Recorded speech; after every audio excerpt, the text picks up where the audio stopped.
The dim glow of overhead lights illuminated the room, focusing entirely on the lone figure seated in the center. Slowly, the protagonist, Kuroboshi, stirred, his consciousness returning from the abyss of exhaustion. As his senses adjusted, a pleasant aroma filled his nostrils, warm, rich, and soothing. He instinctively took a deep breath, momentarily disoriented. The scent was oddly comforting, yet unfamiliar. As his vision cleared, he took in his surroundings. Across from him stood an imposing man, an aged yet powerful figure, exuding an aura of discipline and authority. His uniform was pristine, his stance firm, and by his side, a gleaming Japanese katana rested in its sheath. The man was carefully pouring tea into a delicate porcelain cup, an oddly serene action considering the tension in the air. Without hesitation, the stranger offered him a cup. The simple gesture contrasted sharply with the intimidating presence he commanded. Kuroboshi's mind raced, trying to piece together the situation. Who was this man? And more importantly, where was he? His last memory was of the battle. Sensing his confusion, the man spoke with measured calmness, apologizing for the lack of immediate explanation. He revealed that Kuroboshi had been on the brink of death following his battle against the extraterrestrial threat. In response, he had been taken into their care and brought to a secure location. This place, the man explained, was the Hachi School's underground training facility, a shelter designed for VIPs during EVA attacks. Boasting humanity's strongest defensive measures, it was capable of withstanding attacks from both within and outside. Then, the man introduced himself, Nishiki Ryogen, an S-ranker, the commander of the 8th Special Forces and the principal of the 8th Special Forces Training School. At the mention of his name, recognition sparked in Kuroboshi's eyes. Nishiki Ryogen wasn't just anyone. He was a legend, a warrior who had single-handedly defeated the strongest species that had ravaged Tokyo 8 years ago. He was considered the country's most powerful special soldier, an undefeated force against the EVA threat. But then, Nishiki added something unexpected. He wasn't just the school's principal, he was technically Kuroboshi's superior as well, considering Kuroboshi's position as a janitor at Hachi School. The remark carried a subtle reprimand, reminding him to show the proper respect. Meanwhile, the tiny dragon within Kuroboshi's hand stirred nervously. The moment it laid eyes on Nishiki, a deep sense of dread settled in.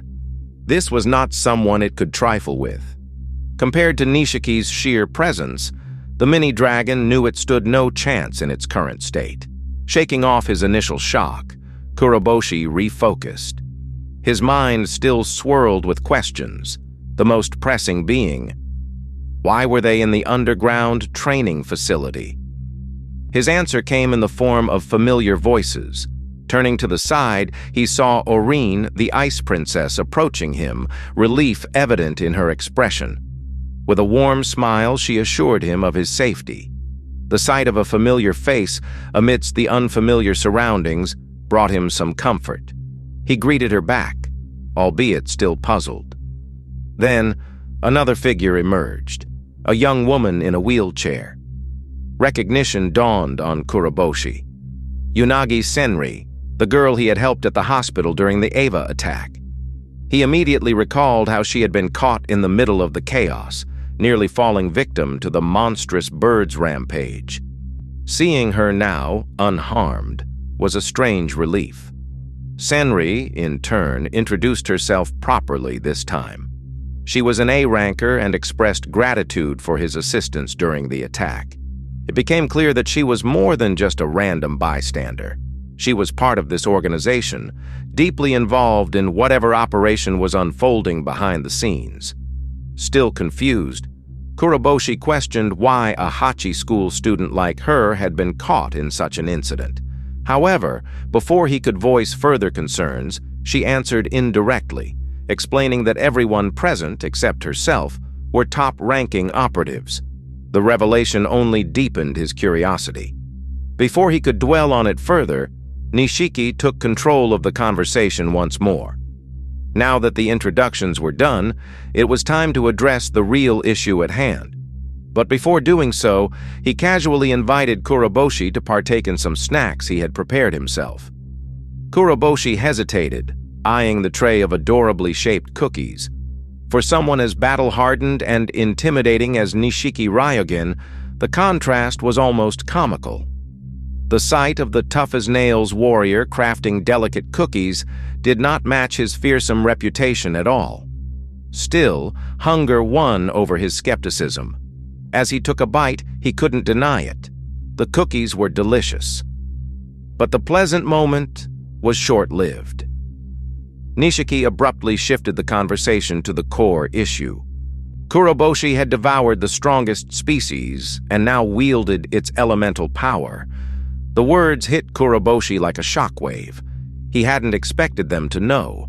Instinctively, he almost choked on his drink, immediately glancing toward Orin, the Ice Princess.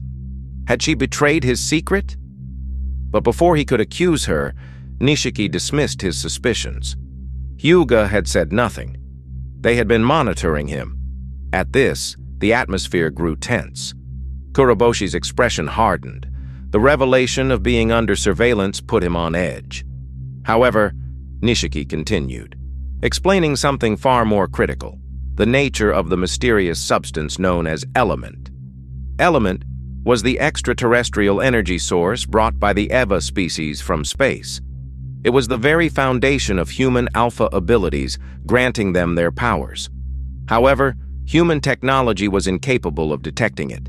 Even top-ranked fighters could only faintly sense its presence. But Unagi Senri, she was different. Her alpha ability was rare and unique. Unlike others, she could see and analyze element, making her a vital asset to their operations. That was why she had been assigned to monitor Kuroboshi. His encounter with her at the hospital had not been a mere coincidence. It was a test to confirm the impossible, his ability to devour the strongest species. The conversation turned grim. Nishiki explained the history of the strongest Eva, a creature that had appeared alone in Tokyo 8 years ago. Its devastation had been unprecedented, its power likened to that of a nuclear warhead. The recent Eva that had attacked was initially mistaken for the same creature, proving just how dangerous such entities were. Then, without warning, Nishiki drew his katana. In an instant, the blade was at Kuroboshi's throat. The room fell silent. Nishiki's expression remained unreadable, but his intent was clear. As the principal's sword pressed against the dragon boy's neck, the tension in the room thickened. The air was so heavy it could probably crush a lesser man's ego, and that's saying something.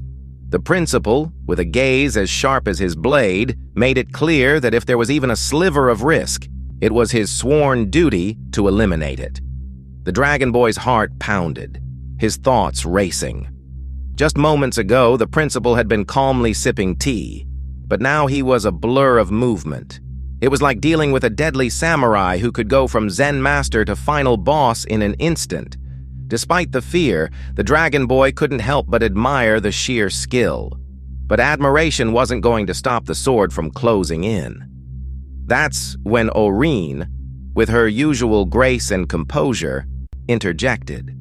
Her voice echoed through the tense atmosphere as she presented a counter-argument.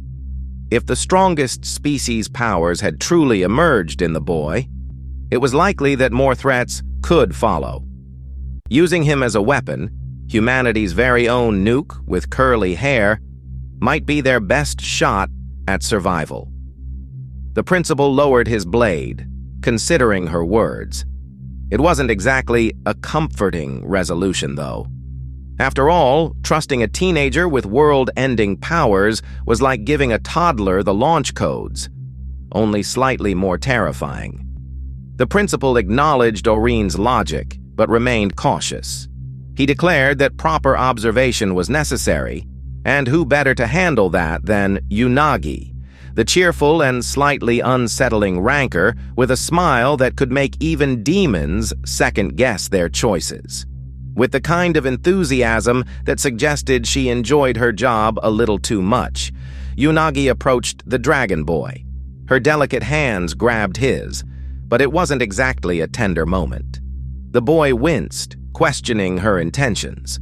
She cheerfully informed him that his element level had dropped to 0, like a spent battery, or a washed-up rock star trying to stage a comeback. The mini-dragon within him squirmed in discomfort. Facing off against a bird monster was one thing, but being manhandled by a giddy, creepy-eyed rancor, that was a whole new level of psychological warfare. Unagi then removed her eye patch, revealing her glowing eye, a sign of her rare and powerful ability. She was about to peer into the very fabric of his existence, as if the Dragon Boy was a cosmic mystery waiting to be unraveled. And while she marveled at the thought of exploring the universe within him, the Dragon Boy could only hope that his insides didn't resemble a questionable late-night snack.